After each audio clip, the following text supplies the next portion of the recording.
evenly poised at halfway stage in Derby. Lewis Rees impressed with a century on day one for Derbyshire before a combination of bad light and rain ended the day's play soon after tea against Glamorgan. The hosts would be looking to push on and try to post an imposing total on day two. Derbyshire resumed on 253 for 5, with Alex Hughes hoping he'd be able to press on and bring up a century on day two. He began in partnership with Matt Critchley as both batsmen picked up early boundaries off Labuschagne.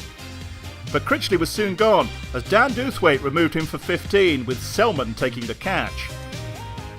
And Hughes was not to reach his 100 as he was bowled by Lucas Carey for 82.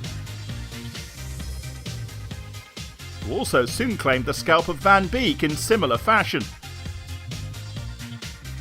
Derbyshire were however able to claim a third batting point as they passed 300 as Dal settled in by finding the ropes several times.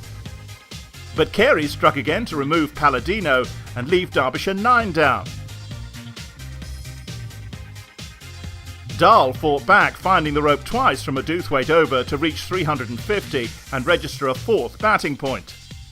Dal looked to cut loose after reaching his 50 and eventually fell for 64 to bring the innings to an end when he was bowled by Hogan to leave the hosts all out for 378. Glamorgan made a solid start to their reply as Selman picked up a couple of early boundaries off Rampall, but the run rate slowed to 2 and over as Derbyshire bowled with great discipline, and Palladino claimed the scalp of Selman as he edged to Critchley at slip. Hemfrey and Labuschagne ground their way to the interval as the visitors scored only 60 runs in the session. Labuschagne tried to get things moving after the interval with a maximum off Rampall, but the bowler had his revenge in his next over when he pinned him LBW for 14. Lloyd and Hemfrey counter-attacked with a series of punishing boundaries.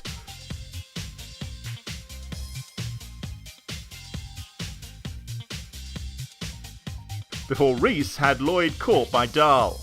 Hemfrey remained to bring up his third successive 50 with a leg side 4 off Rees, and Billy Root joined him by picking up a couple of boundaries of his own. Root became more assertive as the end of the day approached, with Hughes coming in for some stick and conceding 3 boundaries from an over.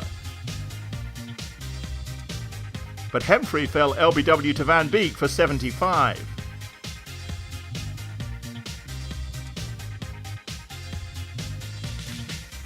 But Root remained to bring up his 50 before the close and leave the contest evenly poised at the end of day two, with the visitors 214 for 4 and 164 behind.